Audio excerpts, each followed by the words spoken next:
Hello दोस्तों, आपके अपने channel update TET CTET में आप सभी का स्वागत है।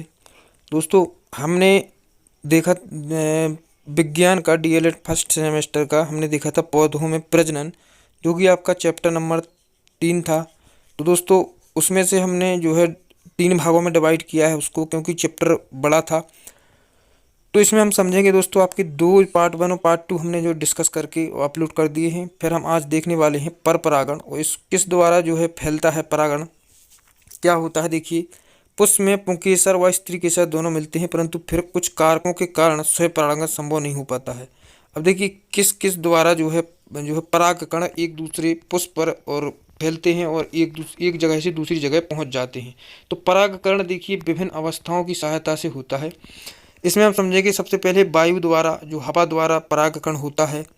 देखिए, वायु द्वारा परागकण में पुष्पों में बने असंख्य परागकण जो है वायु के तेज झोंके द्वारा फैल जाते हैं, जिसमें कुछ परागकण अपने ही सही पुष्प तक पहुंच जाते हैं तथा परागकण बेकार हो जाते हैं। जैसे मक्का में 18 जो है 1,85,00,000 परागकण बनते हैं। वायु द्वारा परागित परागकण बहुत छोटे होते हैं, ये हल्के, चिकने तथा सूखे होते हैं, जिससे ये दूर दूर तक वायु के साथ जा सकें। इन एक झोंके से लगभग 1300 किलोमीटर तक ये परागकण जा सकते हैं। वायु परागित पादपों के नर पुष्प इस प्रकार से व्यवस्थित होते हैं कि हल्की हवा से भी परागकण अलग हो जाएं, तथा मादा पुष्प का वर्तिकाग्र एवं पंख के समान बाहर की ओर निकलता हुआ बहुत दिखाई दे, जिससे हवा में उपस्थित परागकण को लपक सके। वायु परागित पुष्पों में बीजांड की संख्या बहुत कम होती है। सामान्यतः वायु परागित पुष्पों में नर पुष्प अधिक तथा गुच्छों में प्राप्त होते हैं, तथा मादा पुष्प कम व पार्श्व भाग में स्थित होते हैं, जैसे मक्का। दोस्तों, जल द्वारा देखिए परागकण होता है। जैसे जल परागण केवल जलीय पादपों में होता है, ये जल के अंदर या बाहर भी संभव है।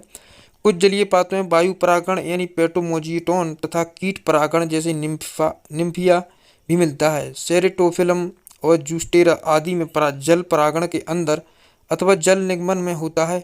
इसे हिप हाइड्रोफिली कहते हैं। इसका परागकण लंबा यानी 250 क्यूब तथा सूजाकार होता है। पानी के अंदर फैलते हुए वर्तिकाग्र तक पहुंचकर परागकण करते हैं। इस प्रकार से देखिए, बेलिसनेरिया में जल परागण मिलता है, परंतु इसमें परागण की क्रिया सतह पर होती है, जिस कारण इसे इप हाइड्रोफिली कहते हैं। यह एक एकलिंगी जल निगमन पादप है। इसमें पुष्प जल के अंदर ही बनते हैं और विकसित होने पर नर पुष्प पादप से अलग होकर सतह पर आ जाता है, तथा मादा पुष्प के विकसित होने पर वृंत लंबा होकर ये सतह तक पहुंच जाते हैं। वहां तैरते नर पुष्प द्वारा परागण की क्रिया हो जाती है। कीट द्वारा दोस्तों इधर एक जगह से दूसरी जगह जो है परागकण पहुंच जाते हैं। विभिन्न प्रकार के कीट जैसे बीटल, ततैया, तितली, बिना उड़ने वाले कीट आदि परागण के लिए महत्वपूर्ण हैं। कुछ कीट दिन में खुलने वाले पुष्प पर जाते हैं, जैसे तितली, ततैया, मक्खी आदि, तथा कुछ कीट रात में खुलने वाले पुष्पों पर जाते हैं, जैसे मोस्थ आदि। लगभग 80% कीट परागण मक्खियों तथा मधुमक्खियों द्वारा ही होता है। तो दोस्तों, हमने क्या समझा कि कीट द्वारा ही परागण होता है। चलिए इसको हम फिर आप दिखा देते हैं। फिर पक्षियों द्वारा उष्ण प्रदेशों में पक्षी परागण अधिक मिलता है, तथा ये पक्षी शहद खाते हैं, जैसे हमिंग बर्ड, सनबर्ड आदि। यहाँ के पक्षी बहुत छोटे होते हैं। यहाँ के परागित पुष्प रंगीन, अधिक मकरंद वाले तथा अधिक परागकण युक्त होते हैं। इनमें गंध हो ऐसा आवश्यक नहीं है। इनमें सामान्यतः पुकेसर व वर्तिका बाहर की ओर निकले रहते हैं। ये पुष्प लटके हुए होते हैं। पक्षी फूल पर धूम धूम कर ही रस चूस सकते हैं। अंततः उन्हें बैठने के लिए स्थान की आवश्यकता नहीं होती, जैसे कैलिस्टोमोन, निकोशियाना और ग्लाउका आदि। एबेग में परागण हमिंग बर्ड द्वारा होता है, तथा स्टेरेलिजिया रेगनी में सनबर्ड द्वारा। दोस्तों, यह जो साइंस है इसमें कुछ जो है बर्ड हैं, इसको अच्छे से समझिए। कुछ अन्य पक्षी जैसे देखिए परागित पादप, प्रोटिया, म्यूसा और रेनबेला आदि।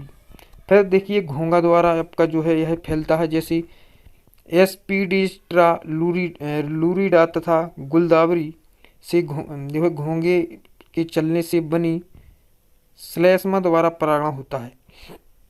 सामान्यतः घोंघा परागित पौधों अधिक पानी में रहते हैं। तथा उनकी पुष्प की बनावट के कारण उनमें कीट परागण नहीं होता। फिर देखिए चींटी द्वारा जो है परागण फैलता है। कुछ पुष्प मकरंद भरे तथा इतने पतले होते हैं कि उनमें चींटी की अतिरिक्त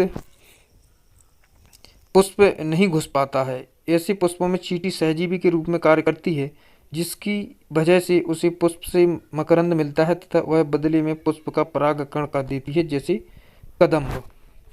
देखिए इस प्रकार से आप इनमें देख सकते हैं तितली द्वारा परागण हो सकता है। इसमें जो है एक एक जगह से दूसरी जगह पहुंचकर बटरफ्लाई और एक फूल से दूसरी पहुंच तक परागकण फैल जाते हैं और जो है सही जगह स्त्री केसर जो है पुंकेसर पहुंचता है।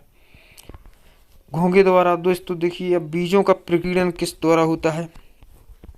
प्रकीर्णन वह प्रक्रिया है जिसमें फल तथा बीज पैतृक पादप से होकर, दोस्तों आपसे ऐसे प्रश्न पूछे जाएंगे कि बताइए कि वायु द्वारा कैसे फूलों का परागण होता है, पुष्पों का परागण होता है, या आपके जो है जीवों द्वारा, या बीजों का प्रकीर्णन क्या है।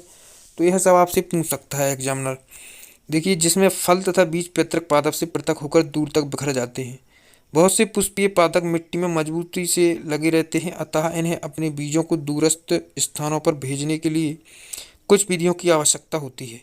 प्रकीर्णन के बाद इनके जीवित रहने के अवसर बढ़ जाते हैं और प्रकाश, जल एवं खनिज लवणों के लिए प्रतिस्पर्धा के अवसर कम हो जाते हैं।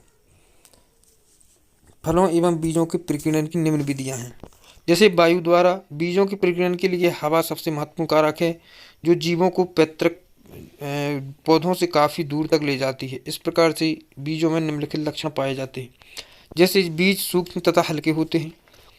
कुछ बीजों की वायु में तैरने तथा उड़ने के लिए विशिष्ट संरचनाएं होती हैं, जो बीजों के प्रकीर्णन में सहायता करती हैं। कैलोट्रोपिस तथा सेमल में रुई जैसे बालों का गुच्छा होता है। स्फुटन द्वारा होगा दोस्तों। देखिए कुछ पौधों में फल बल के साथ फटते हैं और 1 मीटर से भी अधिक दूरी तक फेंक दिए जाते हैं। उदाहरण के लिए जो है यूफोरबिया, मटर, सेम आदि फलों में जो है पराशर दाब उत्पन्न होता है, जिसके कारण बीज पत्र दूर स्थानों तक फेंक दिए जाते हैं। कुछ पौधे फलों व बीजों के प्रकीर्णन के लिए कुछ बाहरी कारकों जैसे वायु, जल तथा जंतुओं पर निर्भर होता है। पानी द्वारा, यानी जल के भीतर या उसके नज़दीकी उगने वाले पौधों में फलों तथा बीजों का प्रकीर्णन जल द्वारा किया जाता है। नारियल का फल धारा के साथ बहुत दूर दूर तक प्रकीर्णन के लिए अनुकूलित होता है। इसकी बाह्य फल भित्ति में जल प्रवेश नहीं कर सकता। इसकी मध्य भित्ति के रेशों में वायु भरी रहती है, जिससे यह हल्का हो जाता है और दूरस्थ स्थानों पर चला जाता है। कमल में भी जल द्वारा प्रकीर्णन होता है। अब देखिए जंतुओं द्वारा, कुछ पौधों के फलों में कांटे होते हैं, जिसकी सहायता से ये जीव जंतुओं पशुओं की त्वचा से चिपक जाते हैं और इस प्रकार बहुत दूर तक चले जाते हैं। इस प्रकार जीव जंतु बीजों का प्रकीर्णन करते हैं। पक्षियों द्वारा होता है। पक्षी की बीजों के अंकुरण के लिए महत्वपूर्ण कार्य करते हैं। पक्षी अंजीर, अंगूर, आलू, जो है बुखारा, अमरूद आदि के फल खाते हैं। बीजों का पाचन नहीं होता है, वह यह विष्ठा के साथ बाहर निकल जाते हैं। ये बीज अंकुरण हो जाते हैं, जहाँ पक्षियों द्वारा बीज पहुँच जाता है और उसी स्थान पर पेड़ उग जाता है। मानव द्वारा, मनुष्य की फसलों, फल वृक्षों और सजावटी वृक्षों तथा पादपों के जीवों को एक स्थान से दूसरे स्थान तक ले जाते हैं। इसके अलावा खाद्यान्न के साथ कुछ खरपतवारों का वितरण भी मानव द्वारा अनजाने में हो जाता है। दोस्तों आपका यह जो है चैप्टर समाप्त होता है। आपने जो है चैप्टर पार्ट 1 और पार्ट 2 नहीं देखा तो जरूर देखें। और आपके विज्ञान के साथ साथ सभी सब्जेक्ट जैसे बाल विकास, सामाजिक अध्ययन और शिक्षण अधिगम, संस्कृत, कंप्यूटर जैसी सभी सब्जेक्ट की जो है प्लेलिस्ट हमारे चैनल पर आपको उपलब्ध मिलेगी। इस चैप्टर से इस प्रकार प्रश्न बनेगी कि पुष्प के विभिन्न अंगों का सविस्तार जो है पूर्वक वर्णन कीजिए, पुमंग और जयन का वर्णन कीजिए और अमृतजीवी, अनावृतजीवी सभी समझाइए। तो दोस्तों इसको हमने सब पढ़े हैं। इसमें बाह्य दलपुंज क्या होता है, दलपुंज, दोस्तों इसमें आपको हमने सभी पढ़ा समझे हैं।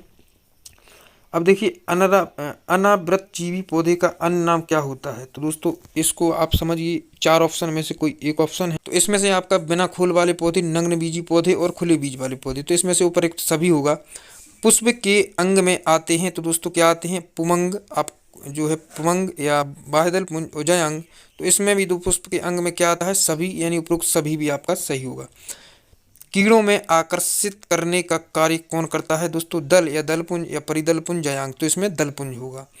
पराग कणों का अध्ययन किसके लिए अत्यंत जो है आवश्यक है दोस्तों? तो इसमें कौन होगा?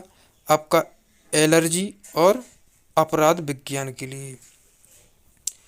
अब इसमें देखेंगे मक्का में कितने परागकण होते हैं दोस्तों? तो 1,85,00,000, जो कि आपका सही होगा।